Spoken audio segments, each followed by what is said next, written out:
My name is Monica Blake. I'm 35, live in Denver, and I've spent most of my adult life being the responsible one. The dependable daughter. The fixer. The one who keeps everything from falling apart at work, at home, and especially in my family. Last Thursday was supposed to be a celebration.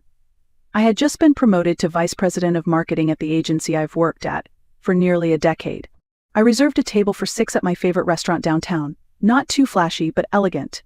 A place with warm lighting, linen napkins, and a wine list long enough to impress my Uncle Jack, who prided himself on knowing obscure French vineyards.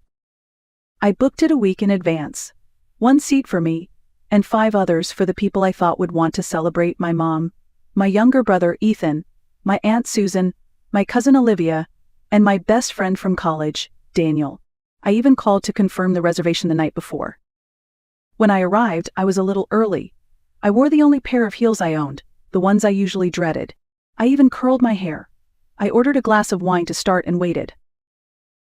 At 6:20, the waiter asked if the rest of my party was running late. I smiled and said, "They're on their way," but they weren't. At 6:37, I got a text from my mom. I opened it expecting something like "running late, be there soon," but instead it said, "We've got other priorities right now. Enjoy your dinner." That was it. No congratulations, no apology, just that. I looked around the restaurant. Laughter filled the air, plates clinked, someone sang happy birthday in the back. And there I was alone at a corner table, surrounded by 6 empty chairs. I sat there with my wine, trying not to look like a woman who'd just been stood up by her own family. But in that moment, something inside me cracked, not loudly, not visibly. It was like a quiet shift in gravity. And though I didn't realize it yet, that text wasn't just a message. It was a turning point. I didn't leave the restaurant right away. I sat there for nearly an hour, sipping my wine in silence.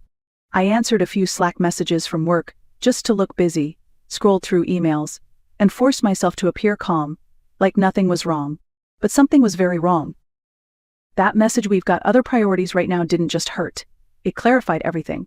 It made sense of every moment I had ignored, every red flag I had explained away, every quiet ache I had brushed aside in the name of being a good daughter, a good sister, a good person. I drove home that night in silence, no music, no podcasts, just the sound of tires on pavement and a low hum of disbelief in my chest. I didn't even turn on the lights when I walked into my apartment. I just sat on the edge of my bed, still in heels, phone in hand, rereading that message over and over. And slowly, it all came back. Every missed birthday call. Every time Ethan borrowed money and never paid it back. The month I paid Olivia's rent because her freelance gigs had dried up.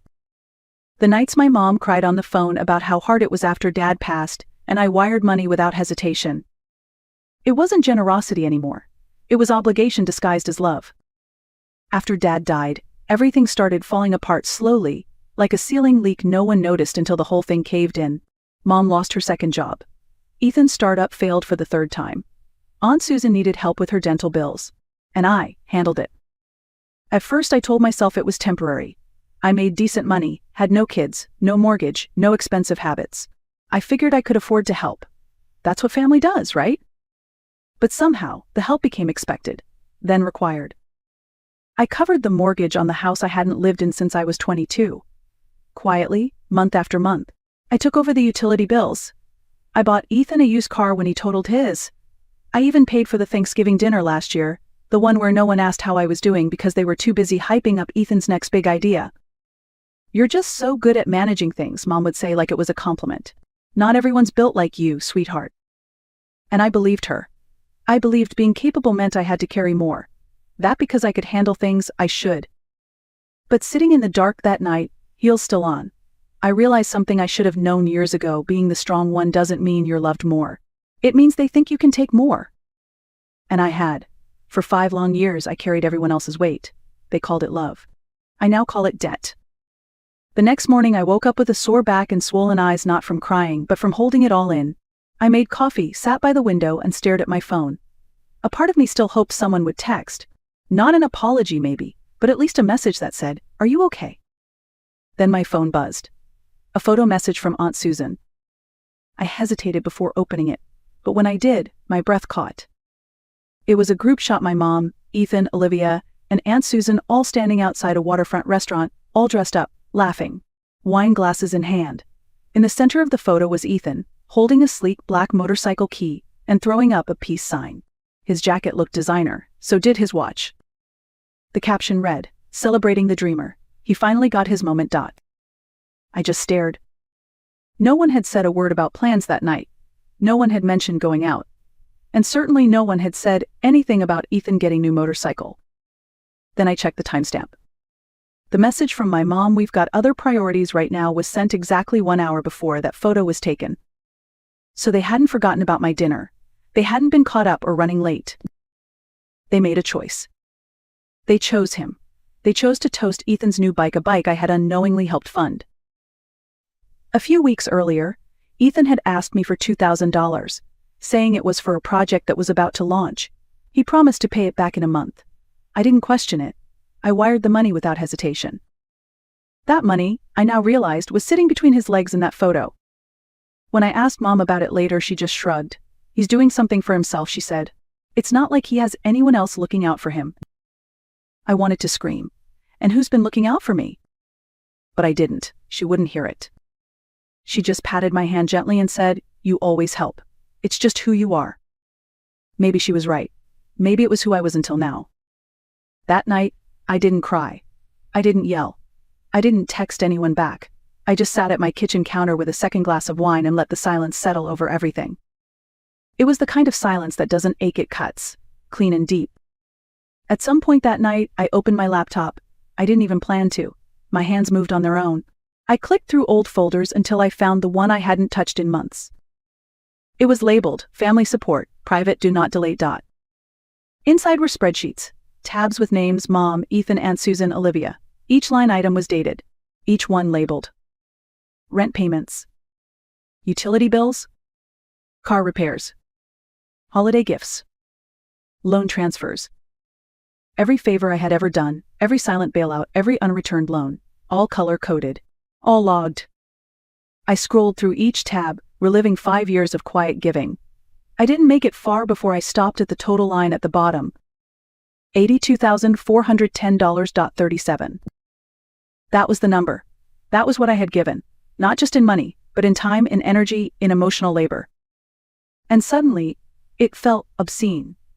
Not because I regretted helping them, but because I had done it so silently, so unquestioningly, that they had come to see it as normal. It wasn't about the dollar amount. It was about the assumption. The expectation that no matter what, I would show up. I would pay. I would fix it. And they never even said thank you. That was the night I decided it was over. I logged into my banking app and pulled up the mortgage account. Years ago, after Dad died, Mom asked me to help her cover it just for a while. It was a joint account. I had been paying it quietly ever since. Autopay was set to pull from my personal checking account on the 10th of every month. The next payment, $1,830, was due in 6 days. I hovered over the button for a moment. Then I clicked Cancel Autopay. There was no dramatic warning screen, no "Are you sure" prompt, just a soft green check mark. Done.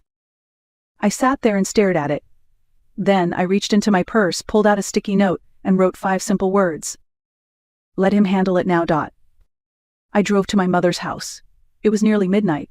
I didn't ring the doorbell. I didn't knock. I just walked up the porch steps and stuck the note to the center of the door. Below it, in smaller handwriting, I added, "You raised me to care for everyone else.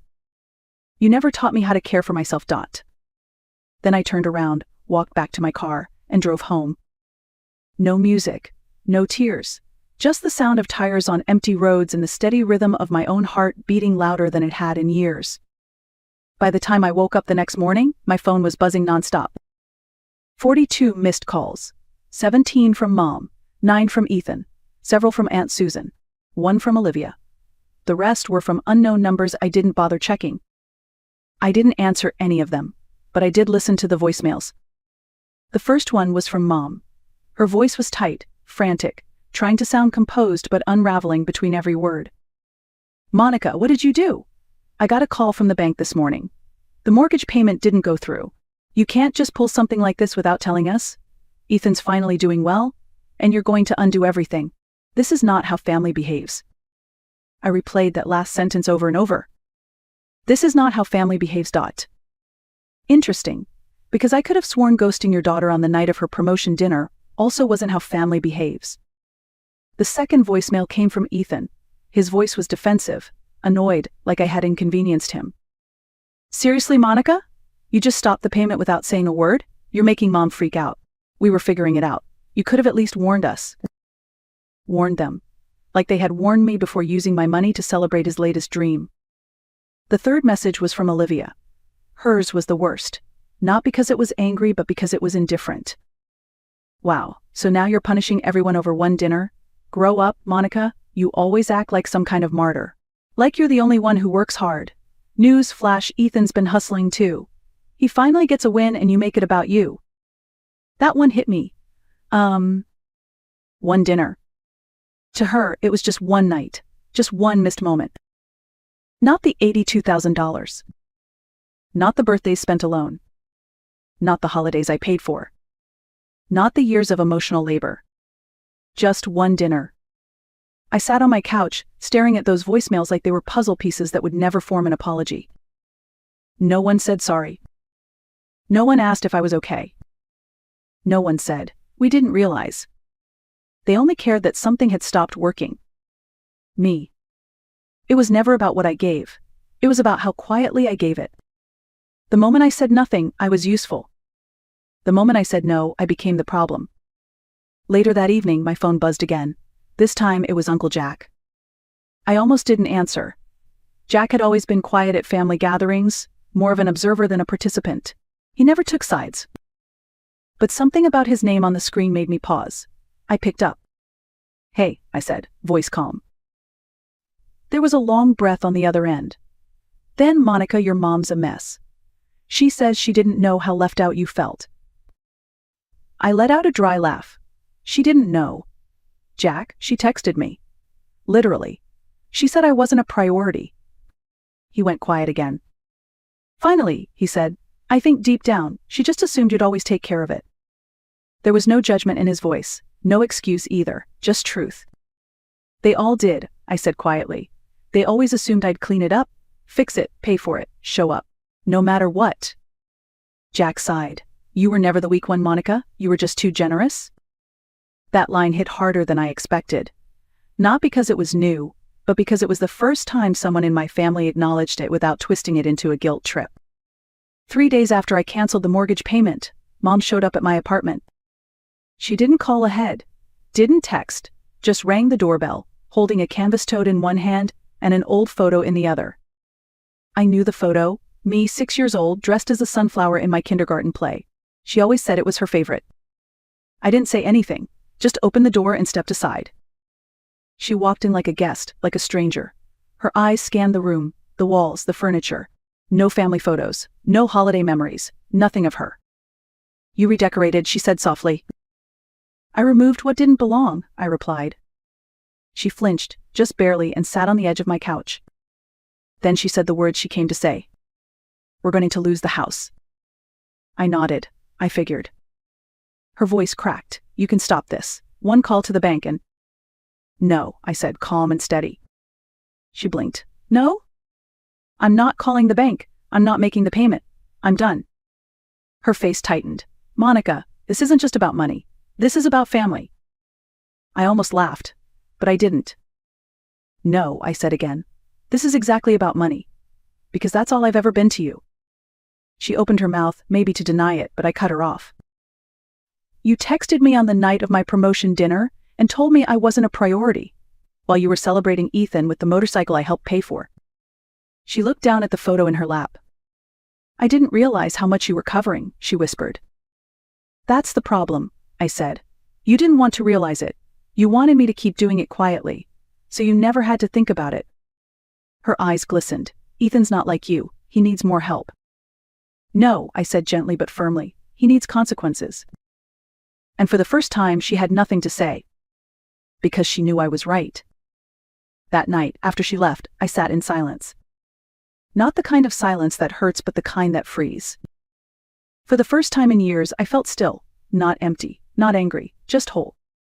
Because I finally understood, Being the strong one doesn't mean being the forgotten one. It means knowing when to stop. And sometimes the most powerful boundary you can set is silence. If you've ever been the Monica in your family, the giver, the fixer, the one who is never seen, leave a comment, share this story, let someone know they're not alone. And most of all, choose you.